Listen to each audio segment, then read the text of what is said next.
pendengar Radio Gema Edukasi dimanapun kalian berada, berjumpa kembali kita dalam program acara Bimbingan Belajar Sebaya yang diproduksi oleh UPTD Balai Pengembangan Teknologi Pendidikan Dinas Pendidikan dan Kebudayaan Provinsi Lampung.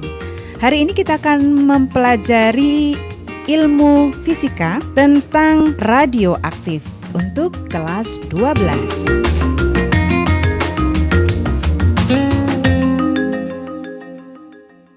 Insan Edukasi, sekarang di studio sudah ada Kak Agus dan juga teman-teman kita dari SMA Negeri 13 Bandar Lampung, yaitu ada Ros, ada Uli, ada Boni, ada Ivan, juga ada Putra. Hai semua, apa kabar? Baik. Oke, semangat semuanya ya. Teman-teman pendengar Radio Gema Edukasi di rumah, bagaimana? Apakah kalian sudah siap untuk mengikuti pembelajaran kita hari ini? Siapkan juga buku kalian dan alat tulis untuk mencatat pembelajaran kita hari ini.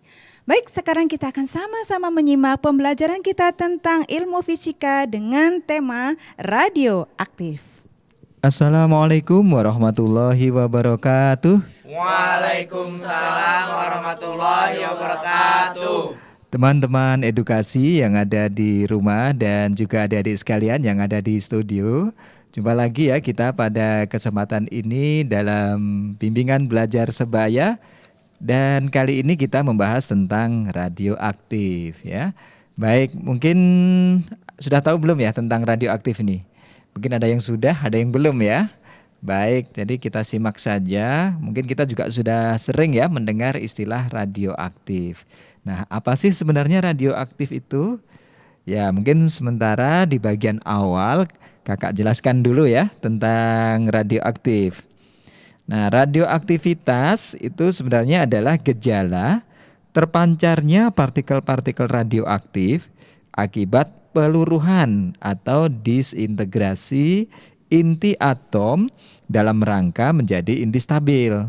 Nah, inti-inti atom yang mengalami peluruhan ini disebut dengan inti radioaktif.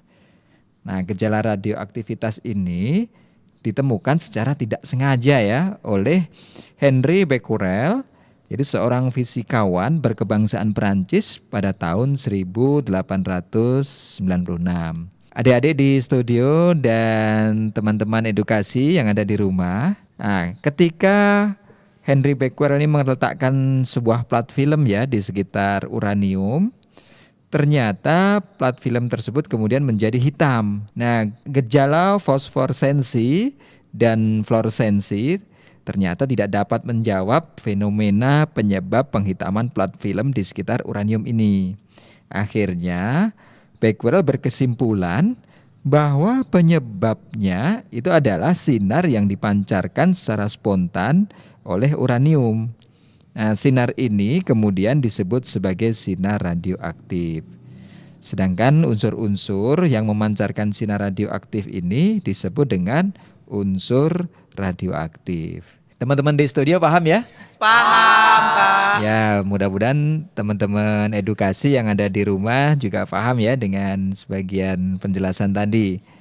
Nah, untuk kita ketahui teman-teman bahwa di dalam tabel periodik unsur radioaktif ini ditunjukkan pada unsur yang memiliki nomor atom di atas 83.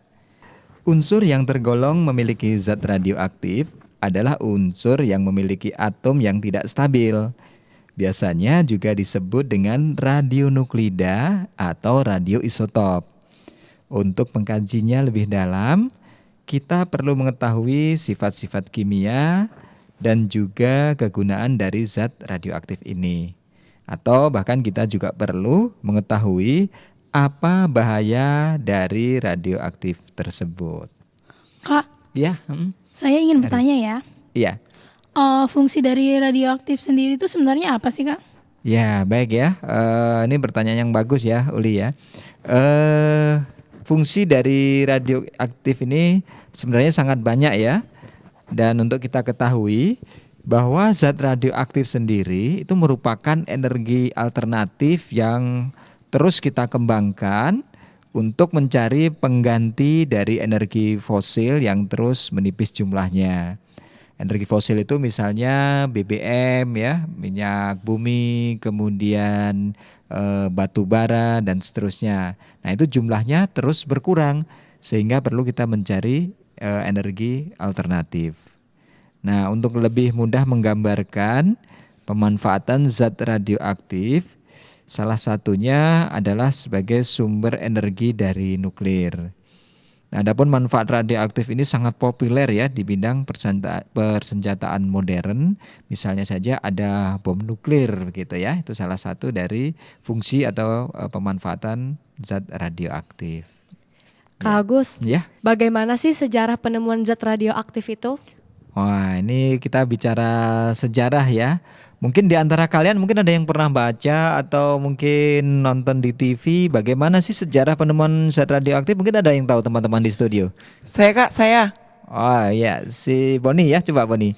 Iya Kak, saya pernah baca di buku tentang sejarah penemuan zat radioaktif ini. Iya, gimana tuh ceritanya? Diawali pada tahun 1895, Iya. yaitu oleh William K. Ronson yang menemukan sinar X yang kini sangat berperan besar pada dunia medis. Iya. Sinar X ditemukan dengan menembakkan sinar katoda pada plat aluminium. Beberapa ilmuwan akhirnya memahami bahwa ada beberapa unsur yang bisa memancarkan sinar tertentu, terlepas dari apa sifat dan kegunaan sinar tersebut. Kemudian dilanjutkan oleh Henry Becquerel pada tahun 1896 yang mengamati garam uranium. Dia menemukan bahwa garam tersebut memancarkan radiasi yang mampu menghitamkan plat film, meskipun film tersebut berada pada ruangan tertutup. Dari sini, Henry Becquerel menyatakan bahwa sinar tersebut dipancarkan oleh unsur tersebut secara spontan. Nah, unsur yang memancarkan sinar secara spontan ini disebut sebagai unsur radioaktif dan sinarnya sendiri disebut sinar radioaktif. Selain uranium, Marie Curie menemukan unsur lainnya yang bersifat radioaktif, yaitu polonium dan radium. Iya, itu tentang bagaimana ya sejarah penemuan zat radioaktif. Gimana Ros, kira-kira udah jelas ya apa yang disampaikan Boni tadi ya? Udah Kak, Iya. makasih ya Boni. Sama-sama, Ros. Ya, mudah-mudahan juga teman-teman insan edukasi yang lainnya juga jelas ya dengan apa yang disampaikan Boni tentang sejarah penemuan zat radioaktif tadi. Mungkin ada yang mau bertanya? Ivan Kak, Oh ya, coba Ivan. Apa Ivan ini? mau nanya Kak, Ah. sinar radioaktif ini satu macam atau lebih Kak? Ada yang tahu mungkin teman-teman di studio? Oh iya Kak, saya mau menjawabnya. Iya, coba Uli. Sinar radioaktif dibagi menjadi 3 jenis, yaitu sinar alfa, sinar beta, dan sinar gamma. Sinar alfa merupakan sinar positif yang ditemukan oleh Ernest Rutherford ketika mengamati inti helium. Sinar beta juga ditemukan oleh Rutherford, yang mana sinar beta tersebut adalah sinar negatif. Untuk sinar gamma ditemukan oleh Paul Ulrich Villard. Sinar gamma merupakan sinar yang tidak bermuatan yang merupakan gelombang elektromagnetik dengan panjang gelombang yang pendek. Iya, itu macam-macam dari sinar radioaktif ya. Tadi disebutkan sama Uli ada 3 ya. Ada sinar alfa, beta, dan gamma. Ya, tentunya mudah-mudahan insan edukasi yang ada di rumah juga sudah semakin bertambah ya informasi dan pengetahuannya tentang macam-macam dari sinar radioaktif. Nah, selain ada beberapa macam, sinar radioaktif juga memiliki beberapa sifat ya. Mungkin teman-teman yang di studi ada yang tahu sifat-sifat dari zat radioaktif ini. Putra tahu Kak? Ya, coba Putra. Nah, sinar radioaktif itu pastinya yang pertama tidak bisa dilihat dengan kasat mata. Gitu ya. Terus? Sifat-sifatnya itu ada 2, yaitu secara umum dan secara khusus. Nah, Putra mau ngasih tahu dulu nih yang secara umum. Sifat-sifat secara umum yang sejauh ini ditemukan pada sinar radioaktif adalah menghitamkan plat film, ionisasi gas yang dilewatinya, menembus logam-logam besar, mengalami fluoresensi. Sedangkan secara khusus, perbedaan dari ketiga sinar tersebut bisa dijelaskan sebagai berikut. Nah, yang pertama nih ada sinar alfa. Sifatnya itu merupakan inti helium bermassa 4 dan bermuatan positif 2. Simbolnya alfa 42 atau helium 42. Daya ionisasinya besar, daya tembusnya kecil. Sedangkan sinar beta merupakan elektron berkecepatan tinggi, tidak bermassa dan bermuatan negatif 1. Simbolnya beta 0-1 atau E kecil 0-1. Daya tembus sinar beta lebih besar daripada sinar alfa, sedangkan lebih kecil daripada sinar gamma. Nah, sinar gamma merupakan gelombang elektromagnetik, tidak bermassa dan tidak bermuatan. Simbolnya gamma 00. Daya ionisasinya kecil, daya tembusnya besar. Wah, lengkap sekali ya penjelasan dari Putra tentang sifat-sifat dari zat radioaktif, baik itu sinar alfa, sinar beta maupun sinar gamma. Nah, semakin bertambah saja ilmu kita ya tentang zat radioaktif ini. Apakah tadi dari macamnya dan juga sifat-sifatnya. Nah, insan edukasi dan juga adik-adik yang ada di studio, tentunya setelah kita mengetahui macam-macam dan sifat-sifat dari sinar radioaktif, kita juga harus tahu ya apa atau bagaimana pemanfaatan radioaktif ini dalam berbagai bidang kehidupan. Nah, pengenalan radioisotop bagi kehidupan umat manusia ini dimaksudkan untuk kesejahteraan dan memudahkan keberlangsungan hidup manusia, dan bukan sebaliknya, yaitu untuk mengancam kehidupan manusia. Gitu ya, misalnya untuk merusak dan sebagainya, tidak ya seperti itu, tapi justru untuk kemudahan kehidupan manusia. Secara umum untuk kita ketahui bahwa penggunaan radioisotop ini dibagi menjadi dua ya secara global, yaitu sebagai perunut dan sebagai sumber radiasi. Nah, sebagai perunut didasarkan pada kenyataan bahwa isotop radioaktif mempunyai sifat kimia yang sama dengan isotop stabil. Jadi, suatu isotop radioaktif melangsungkan reaksi kimia yang sama seperti isotop stabilnya. Nah, sedangkan penggunaan radioisotop sebagai sumber radiasi didasarkan pada kenyataan bahwa radiasi yang dihasilkan zat radioaktif dapat mempengaruhi materi maupun makhluk. Nah, radiasi ini dapat digunakan untuk memberi efek fisis, efek kimia, maupun efek biologis kepada materi atau makhluk yang diberi radiasi. Selain itu, radioisotop dapat juga digunakan sebagai pengganti sumber sinar. Misalnya pengganti sumber sinar X. Nah, jadi masih banyak ya sebenarnya pemanfaatan dari sinar radioaktif ini. Bahkan untuk kita ketahui bersama ya, di negara-negara maju penggunaan dan penerapan radioisotop ini telah dilakukan dalam berbagai bidang ya. Nah, ini bidang apa saja? Nanti setelah ini kalian berdiskusi ya, baik teman-teman yang di rumah maupun yang di studio, kita berdiskusi untuk kita gali lebih dalam. Jadi nanti saat jeda kalian baca-baca ya apa saja dari penggunaan dari radioaktif ini. Dan penggunaan radioisotop ini sebagai gambaran sepintas itu dapat digunakan dalam berbagai bidang ya.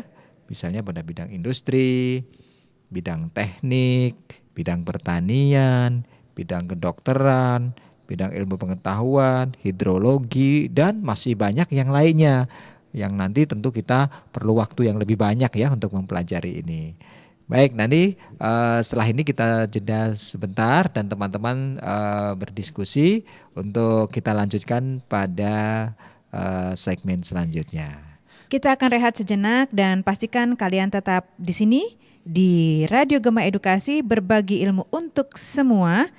Dan nanti kita akan membahas tentang apa saja sih kegunaan radioaktif dalam kehidupan kita sehari-hari. Masih dalam program bimbingan belajar sebaya di Radio Gema Edukasi, berbagi ilmu untuk semua, dan kita juga masih ditemani oleh teman-teman kita dari SMA Negeri 13 Bandar Lampung. Ada Ros, ada Uli, ada juga Boni, Ivan, dan Putra. Dan tak ketinggalan kakak kita yaitu Kak Agus yang nanti akan menjelaskan tentang apa saja sih kegunaan radioaktif dalam kehidupan kita sehari-hari. Baik teman edukasi dan adik-adik yang ada di studio, tadi kita sudah berbincang cukup banyak ya tentang radioaktif, mulai dari sifat-sifatnya dan sejarahnya, juga macam-macam juga sifat-sifatnya. Nah, tadi di bagian akhir kita kan sudah menyinggung sepintas ya tentang penggunaan radio isotop atau radioaktif ini di dalam berbagai bidang. Tadi sudah kakak jelaskan bahwa penggunaan radio isotop itu bisa digunakan dalam bidang industri, teknik, pertanian, kedokteran, ilmu pengetahuan, hidrologi, dan lain-lain. Nah, sekarang kita mulai aja ya. Yang pertama kita bahas dulu radio isotop dalam bidang kedokteran. Nah, berbagai jenis radioisotop itu dapat digunakan untuk mendeteksi atau mendiagnosa berbagai penyakit ya. Jadi radioisotop yang bisa digunakan antara lain ada teknesium atau TC99, ada talium atau Ti201, kemudian ada juga iodin atau I131, ada natrium atau Na24, xenon atau Xe133, fosforus atau P32, dan juga besi ya atau Fe59. Nah, tadi kan kalian sudah diskusi ya. Kira-kira siapa nih yang mau nyampaikan lebih dahulu hasil diskusinya? Saya Kak, saya mau jelasin tentang teknetum 99 atau TC99. Teknetum 99 yang disuntikan ke dalam pembuluh darah akan diserap terutama oleh jaringan yang rusak pada organ tertentu seperti jantung, hati, dan paru-paru. Sebaliknya, Ti201 terutama akan diserap oleh jaringan sehat pada organ jantung. Oleh karena itu, kedua radioisotop digunakan bersama-sama untuk mendeteksi kerusakan pada jantung. Ya, dengan cara disuntikkan ya teknetum atau teknesium 99 tadi. Dan kemudian nanti dideteksi ya dengan menggunakan alat pendeteksi akan terlihat bagian jantung mana yang sehat dan juga bagian jantung yang rusak atau tidak sehat. Ya, yang lainnya ada yang mau disampaikan hasil diskusinya? Saya Kak. Ya, Uli, coba apa yang mau disampaikan nih?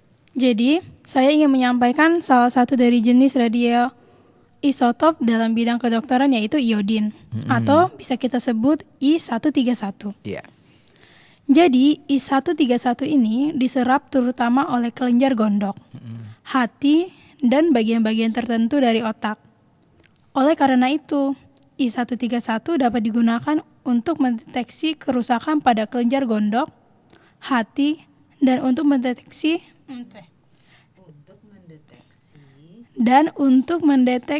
tumor otak.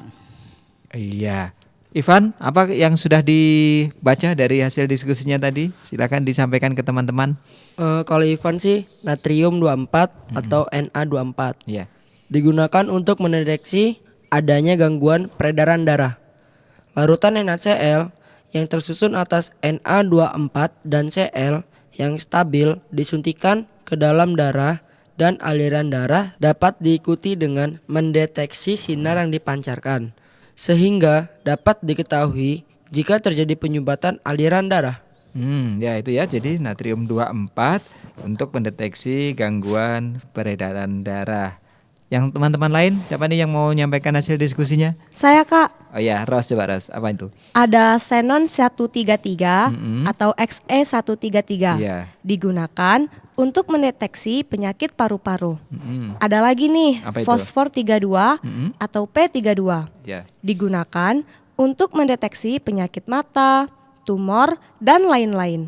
Serta dapat pula mengobati penyakit polisitemia rubavera. yaitu pembentukan sel darah merah yang berlebihan. Dalam penggunaannya, isotop P32 disuntikan ke dalam tubuh sehingga radiasinya yang memancarkan sinar beta dapat menghambat pembentukan sel darah merah pada sumsum tulang belakang. Wah, cukup banyak ya penggunaan dari radioaktif ya. Tapi mungkin masih ada yang menambahkan lagi nih untuk dalam bidang kedokteran. Saya Kak, Ya, Putra ya coba Putra untuk apa nih? di sini ada kobalt atau CO60. Ya. Nah, ini nih sumber radiasi gamma untuk terapi tumor dan kanker.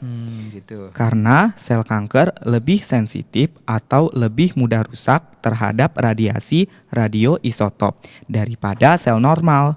Maka penggunaan radioisotop untuk membunuh sel kanker dengan mengatur arah dan dosis radiasi. Iya, itu penggunaan kobalt 60. Ada penggunaan lain nggak ya kobalt 60 nih kira-kira? Nih, kobalt 60 itu juga bisa digunakan dengan scandium 137 atau CS 137. Radiasinya dapat digunakan untuk sterilisasi alat-alat medis. Ya, artinya dengan kobalt C60 ditambah dengan scandium 137 nih bisa digunakan untuk menyinari alat-alat medis ya supaya menjadi steril. Oke, ya kalau gitu masih ada lagi nggak nih teman-teman yang mau nambahkan? Saya Kak, Ya, Boni. masih ada 2 lagi. Oh, masih ada. Yaitu Ya, ada silakan. ferum 59 dan radiasi gamma. Iya. Ferum 59 dapat digunakan untuk mempelajari dan mengukur laju pembentukan sel darah merah di dalam tubuh dan untuk menentukan apakah zat besi dalam makanan dapat digunakan dengan baik atau tidak oleh tubuh. Oh, gitu. Satu Selanjutnya ada radiasi lagi, gamma. radiasi gamma. Radiasi gamma dapat membunuh organisme hidup termasuk bakteri. Oleh karena itu, radiasi gamma digunakan untuk sterilisasi alat-alat kedokteran. Wah, begitu banyak ya ternyata penggunaan radioaktif ini di dalam bidang kedokteran ya. Nah, tentunya adik-adik insan edukasi yang ada di rumah juga perlu membaca terus ya supaya juga lebih tahu banyak apa kegunaan radioaktif dalam bidang kedokteran ini. Nah, tetap didengarkan terus ya dan juga tentunya adik-adik yang ada di studio juga akan semakin paham. Nah, insan edukasi dan adik-adik yang ada di studio, selain dalam bidang kedokteran, ternyata radioaktif ini juga bisa digunakan di dalam bidang pertanian ya. Nah, dalam bidang pertanian diantaranya misalnya untuk pembentukan bibit unggul. Nah, di dalam kehidupan kita atau di dalam bidang pertanian itu diperlukan ya adanya bibit unggul supaya tahan hama dan seterusnya. Nah, dalam bidang pertanian, sinar gamma dapat digunakan untuk memperoleh pemuliaan tanaman dan pembentukan bibit unggul dengan melakukan radiasi. Sinar gamma menyebabkan perubahan dalam struktur dan sifat kromosom sehingga memungkinkan menghasilkan generasi yang lebih baik. Misalnya, untuk pemuliaan padi. Bibit padi itu diberi radiasi dengan dosis yang bervariasi. Dari dosis kecil yang tidak membawa pengaruh hingga dosis besar yang mematikan. Nah, biji yang sudah diradiasi itu kemudian disemaikan dan ditanam berkelompok menurut ukuran dosis radiasinya. Selanjutnya akan dipilih varietas yang dikehendaki, misalnya yang tahan hama, berbulir banyak, dan berumur pendek. Nah, itu nanti akan terlihat. Nah, selain sinar gamma, fosfor atau P32 juga dapat berguna untuk membuat benih tumbuhan yang bersifat lebih unggul dibandingkan induknya. Radiasi radioaktif ini ke tanaman induk akan menyebabkan ionisasi pada berbagai sel tumbuhan. Nah, ionisasi inilah yang menyebabkan turunannya akan mempunyai sifat yang berbeda dari induknya. Nah, sedangkan kekuatan radiasi yang digunakan itu diatur ya sedemikian rupa sehingga diperoleh sifat yang lebih unggul dari induknya. Nah, itu salah satu pemanfaatan radioisotop di dalam bidang pertanian. Jadi untuk pembentukan bibit unggul. Teman-teman di studi ada yang mau nambahkan lagi kira-kira apa dalam bidang pertanian ini? Saya Kak, Uli, ya apa Uli? Jadi salah satu dari radioisotop dalam bidang pertanian itu ada juga pemupukan. Untuk pemupukan ya. Ya. Gimana tuh? Jadi pemupukan itu terdapat radioisotop fosfor yang dapat dipakai untuk mempelajari pemakaian pupuk oleh tanaman. Ada jenis tanaman yang mengambil fosfor sebagai sebagian dari tanah dan sebagian dari pupuk. Berdasarkan hal inilah digunakan fosfor radioaktif untuk mengetahui pola penyebaran pupuk dan efisiensi pengambilan fosfor dari pupuk oleh tanaman. Ya, jadi untuk mengetahui dosisnya ya dari pemupukan maka digunakan fosfor ya. Ada yang lain mungkin dalam bidang pertanian yang menambahkan? Ada yang lain mau menambahkan teman-teman yang di studio? Selanjutnya Ipan, Kak. Oh iya Ipan coba. Yang selanjutnya itu ada pemberantasan hama dengan serangga mandul. Teknis radiasi ini juga dapat digunakan untuk memberantas hama dengan menjadikan serangga mandul. Dengan radiasi dapat mengakibatkan efek biologis, sehingga diharapkan akan terjadi perkawinan antara hama setempat dengan jantan mandul yang dilepas, sehingga telur itu tidak akan menetas. Ya, itu berbagai penggunaan radioisotop di bidang pertanian ya. Bisa untuk membuat bibit unggul, bisa untuk pemupukan, bahkan juga untuk pemberantasan hama ya. Nah, setelah kita mempunyai hasil pertanian, tentu kita ingin menggunakan radiologi ini untuk pengawetan ya atau penyimpanan makanan supaya hasil-hasil pertanian tadi bisa terpakai dalam jangka panjang. Ada yang tahu mungkin bagaimana caranya? Putra tahu Kak? Ya, coba apa nih Putra? Nah, ini kan misalnya kayak ada bawang sama kentang. Kalau kita simpan lama pasti akan bertunas. Ya. Nah, radiasi ini dapat menghambat pertumbuhan bahan-bahan seperti itu. Jadi, sebelum bahan tersebut disimpan, diberi radiasi dengan dosis tertentu sehingga tidak akan bertunas. Dengan demikian dapat disimpan lebih lama. Radiasi juga digunakan untuk pengawetan bahan makanan untuk mencegah pertumbuhan bakteri dan jamur. Iya, tentunya nanti dengan diberi radiasi nggak cepat tumbuh ya, dia akan awet dan tidak terdapat jamur pada makanan tersebut, sehingga dia radiologi atau radioaktif ini bisa digunakan dalam pengawetan atau penyimpanan makanan. Nah, selain itu radioaktif ini juga bisa digunakan dalam bidang yang lainnya ya, misalnya bidang industri. Ada yang tahu dalam bidang industri untuk apa nih kira-kira ya? Tahu Kak, Ya, coba Ros, untuk apa? kaos lampu Petromax misalnya Iya. menggunakan larutan radioisotop horium dalam batas yang diperkenankan agar nyalanya lebih terang. Gitu. Radiasi gamma yang dihasilkan dapat digunakan untuk memeriksa cacat pada logam dan juga untuk pengawetan kayu, barang-barang seni, dan lain-lain. Iya. Penggunaan radioisotop dalam bidang industri antara lain untuk mendeteksi kebocoran pipa yang ditanam di dalam tanah atau dalam beton. Dengan menggunakan radioisotop yang dimasukkan ke dalam aliran pipa, kebocoran pipa dapat dideteksi tanpa penggalian tanah atau pembongkaran beton. Penyinaran radiasi dapat digunakan untuk menentukan keausan atau kekeroposan yang terjadi pada bagian pengelasan antar logam.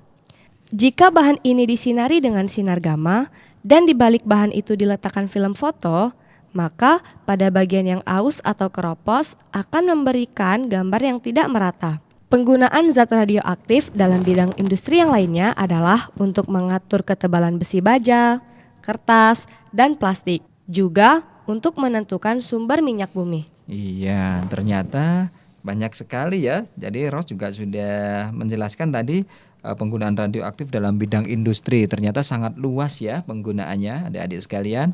Baik insan edukasi dan adik-adik yang di studio, selain dari bidang-bidang yang sudah disebutkan tadi, sebenarnya masih banyak ya.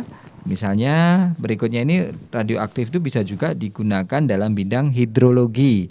Nah, hidrologi ini berkaitan dengan air ya. Nah, di antaranya Na24 itu dapat digunakan untuk mempelajari kecepatan aliran sungai. Jadi ditebarkan di sungai nanti akan terdetek ya kecepatannya.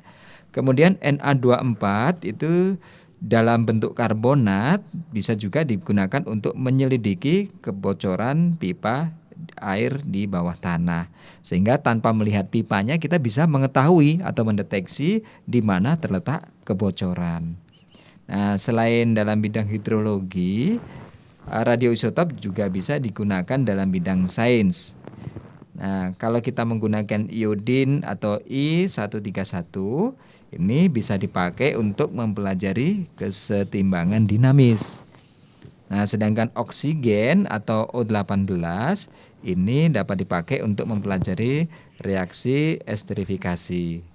Dan karbon atau C14 bisa juga dipakai untuk mempelajari mekanisme reaksi fotosintesis. Nah, itu diantara beberapa kegunaan ya radioaktif dalam bidang hidrologi maupun dalam bidang sains.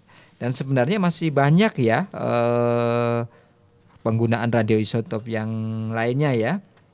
Nah, kemudian untuk kesempatan ini karena kita waktunya relatif terbatas, kakak minta deh satu teman kita yang di studio mungkin ada yang bisa menambahkan penggunaan radiologi di dalam penggunaan kehidupan sehari-hari.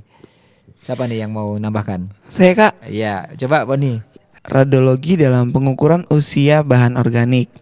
Radioisotop karbon 14 terbentuk di bagian atas atmosfer dari penembakan atom nitrogen dengan neutron yang terbentuk oleh radiasi kosmik. Karbon radioaktif tersebut di permukaan bumi sebagai karbon dioksida dalam udara dan sebagai ion hidrogen karbonat di laut.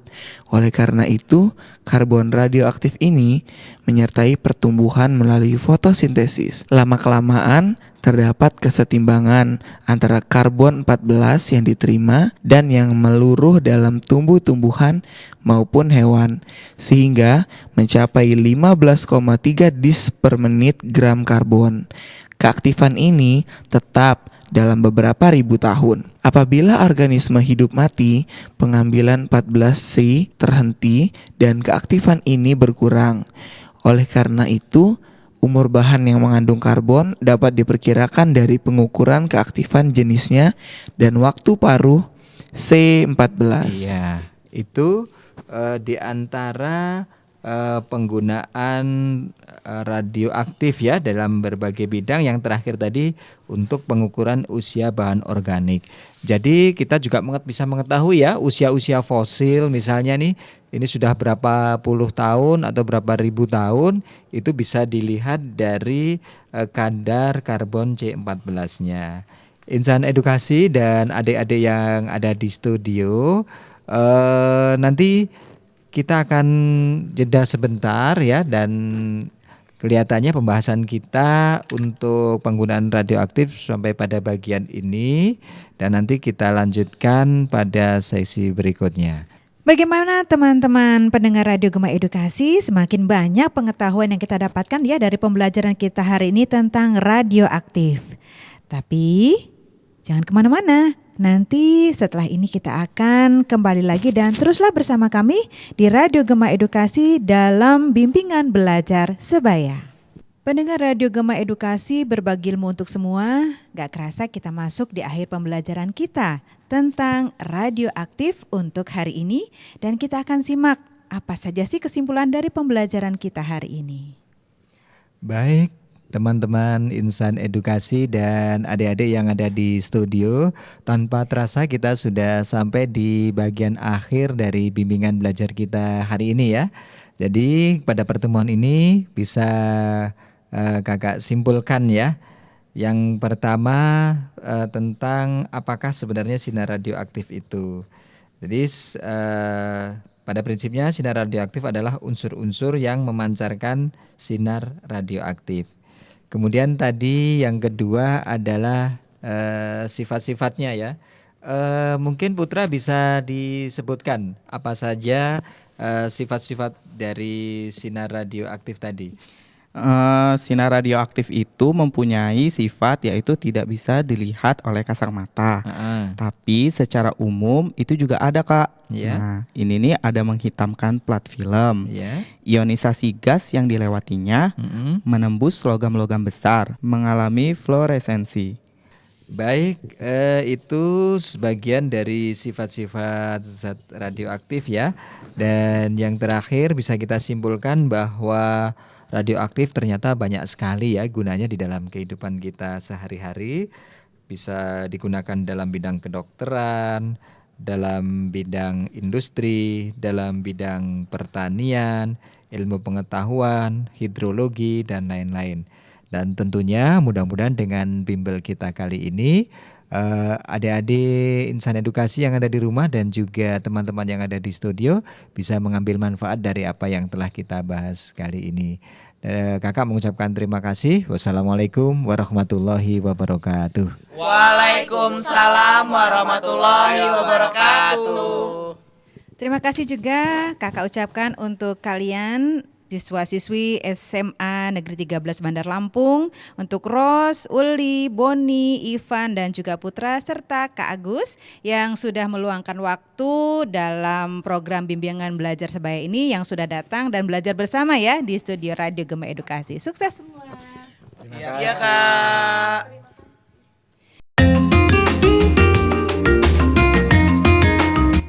Insan Edukasi, sampai di sini dulu perjumpaan kita dalam bimbingan belajar sebaya dari gedung UPTD, Balai Pengembangan Teknologi Pendidikan, Dinas Pendidikan dan Kebudayaan Provinsi Lampung, Radio Gema Edukasi, berbagi ilmu untuk semua, mengucapkan terima kasih dan sampai jumpa.